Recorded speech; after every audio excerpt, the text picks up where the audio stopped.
MA उत्तरार्ध के सुधी विद्यार्थियों, मैं डॉक्टर प्रतिभा शुक्ला, सह आचार्य हिंदी, आपके सम्मुख इकाई रूप विज्ञान के विषय में पिछले कई वीडियो से बात कर रही हूँ।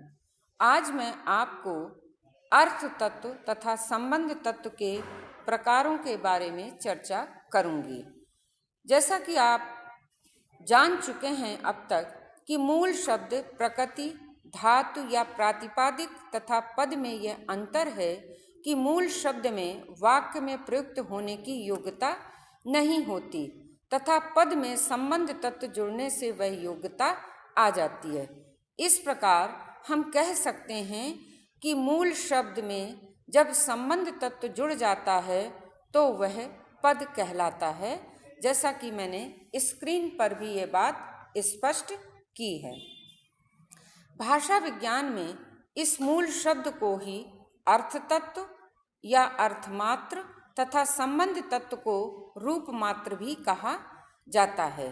अर्थ तत्व से उस पद के अर्थ का ज्ञान होता है तथा रूप मात्र या संबंध तत्व से वाक्य में अन्य पदों से उसके संबंध का ज्ञान होता है। जैसे बालकः पुस्तकं पठति, संस्कृत के इस वाक्य में अर्थ तत्व तथा संबंध तत्व की स्थिति इस प्रकार है। बालक में जब सु प्रत्यय जुड़ा, संबंध तत्व जुड़ा तो रूप बना बालकः एक वचन।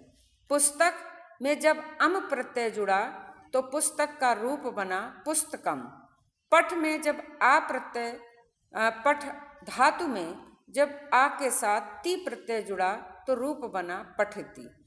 अर्थात यहाँ अर्थ तत्व के पहले कॉलम में बालक, पुस्तक और हिंदी के अनुसार पढ़ और संस्कृत के अनुसार पठ धातु या क्रिया का मूल रूप है।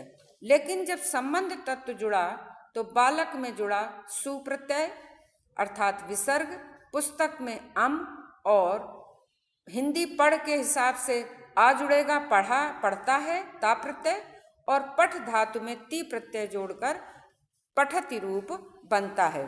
अर्थात यहाँ बालक, पुस्तक तथा पठ अर्थ तत्व के से क्रमशः बालक, पुस्तकम संज्ञाओं तथा पठ क्रिया रूप आदि से क्रिया रूप से अर्थ का ज्ञान हो रहा है, जबकि सु बालक के कर्तृत्व को और अम पुस्तक के कर्मत्व को तथा ती क्रिया के वर्तमान काल आदि को प्रकट कर रहा है।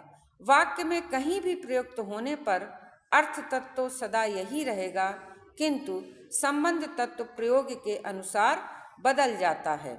जैसे बालक कर्ता रूप के अतिरिक्त कर्म रूप, करण रूप, संप्रदान रूप आदि अन्य रूपों में भी प्रयुक्त हो सकता है। इसी प्रकार पुस्तक भी अन्य कारकों के रूप में प्रयुक्त हो सकती है और पठ धातु क्रिया का प्रयोग भी भूतकाल और भविष्य काल में किया जा सकता है। इसी प्रकार हिंदी में राम ने मोहन को डंडे से पीटा, इस वाक्य में राम, मोहन, डंडा तथा पीटना अर्थ तत्व हैं। वाक्य में कहीं भी प्रयुक्त होने पर इनका यही अर्थ रहेगा। ने, को, से तथा आ यहाँ संबंध तत्व हैं। ने बतला रहा है कि राम पीटने वाला है, को बतला रहा है कि मोहन पीटने वाला है, वहीं से बता रहा है कि पीटने का साधन अर्थात करण कारक डंडा है तथा पीटा, पीटना, पीटा धन, पीटना में बतला रहा है कि पीटने की क्रिया भूतकाल में हुई थी।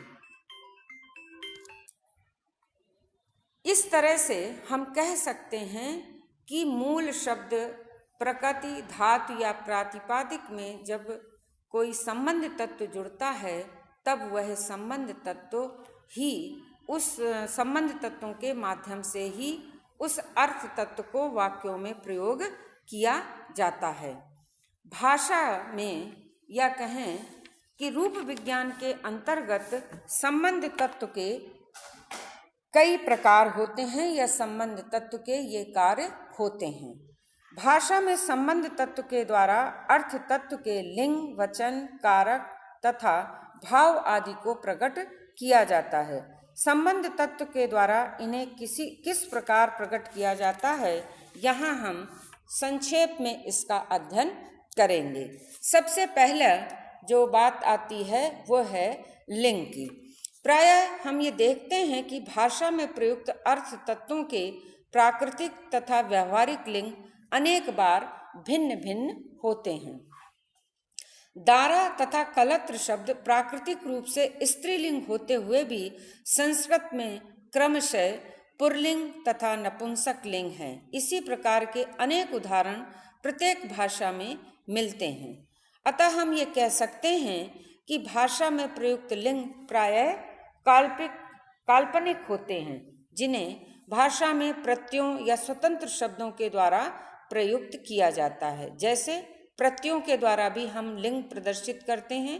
जैसे संस्कृत में नद से नदी, श्रीमान से श्रीमती, गीत से गीता आदि में ई, आ या टाप आदि प्रत्यय जोड़कर बनाए जाते हैं। हिंदी में इसी प्रकार नी प्रत्यय लगाकर शेर से शेरनी, नाई से नाइन, पंडित से पंडिताइन आदि भी नी, इन, आइन आदि प्रत्यय जोड़कर हम बनाते हैं। अंग्रेजी में यदि इसी लिंग के उदाहरणों को देखें तो जहाँ प्रिंस पुल्लिंग है वहीं प्रिंसेस स्त्रीलिंग है। यहाँ पर हमने पुल्लिंग से स्त्रीलिंग बनाने के लिए ESS प्रत्यय जोड़ा है।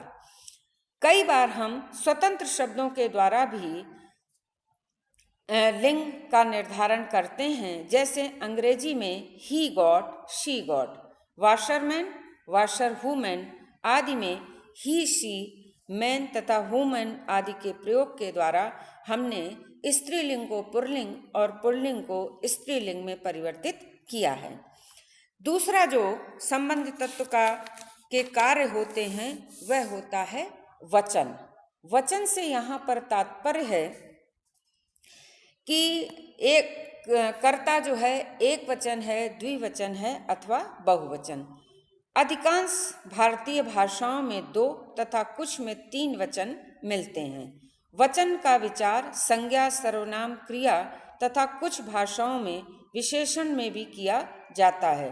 वचन को प्रकट करने के लिए संस्कृत में एक वचन, द्विवचन तथा बहुवचन के सूचक प्रत्ययों को मूल शब्द में जोड़ा जाता है। जैसा कि आप स्क्रीन पर देख रहे हैं, रामा, रामधन और जोड़कर रामौ, रामजस, रामः, क्रियापद पठधन्ति, पठति और उसी में पठस जोड़ दिया और अंति जोड़कर पठन्ति शब्द बनाया। कुछ स्वतंत्र शब्दों से भी बहुवचन का ज्ञान कराया जाता है। जैसे कार्य एक वचन है, कार्य जातम बहुवचन। इसी प्रकार हिंदी में ए लड़के का लड़कों या लड़कियों प्रत्यय जोड़कर अंग्रेजी में एस लगाकर बुक का बुक्स तथा ES फिश का फिशेस जोड़कर बहुवचन बनाया जाता है। इस प्रकार हम कह सकते हैं कि ये संबंध तत्व के कार्य हैं। और पहला होता है लिंग निर्धारण, दूसरा है वचन को स्पष्ट करना और तीसरा है पुरुष। पुरुष जो है सभी भाषाओं में लगभग 3 पुरुष होते हैं, प्रथम पुरुष, मध्यम पुरुष तथा उत्तम पुरुष। पुरुष के अनुसार क्रियाओं में भी परिवर्तन होता है। इसके लिए संस्कृत में प्रत्ययों से काम लिया जाता है। इतना ही नहीं, पुरुषों में एक वचन, द्विवचन तथा बहुवचन के अनुसार भी प्रत्यय जोड़े जाते हैं। जैसे पट धातु में तिप, ती प्रत्यय अर्थात तिप, ता, तस आदि जोड़कर एक वचन, द्विवचन, बहुवचन इस तरह से रूप बनते हैं। प्रथम पुरुष में पठति, पठता, पठन्ति, मध्यम पुरुष में पठसि, पठथा, पठत और उत्तम पुरुष में पठामि, पठाओ, पठामा आदि रूप बनाए जाते हैं, जो क्रमशः प्रथम पुरुष, मध्यम पुरुष तथा उत्तम पुरुष की क्रियाओं को निर्देशित करते हैं। हिंदी में भी कुछ स्वर व्यंजनों में परिवर्तन करके पुरुष का ज्ञान कराया जाता है। जैसे मैं जाऊंगा तू जाएगा वह जाएगा। अंग्रेजी में कहीं एक रूप में जैसे आई गो यू गो आदि, कहीं इससे भिन्न रूप में ही is going you are going I am going. कहीं पर प्रत्यय जोड़कर जैसे आई गो से ही गोज आदि में पुरुष का ज्ञान कराया जाता है। इस प्रकार संबंध तत्वों से पुरुष का द्योतन का काम भी लिया जाता है। इसके अतिरिक्त अब मैं कारक काल आदि के बारे में अगले वीडियो में आपसे बात करूंगी। धन्यवाद।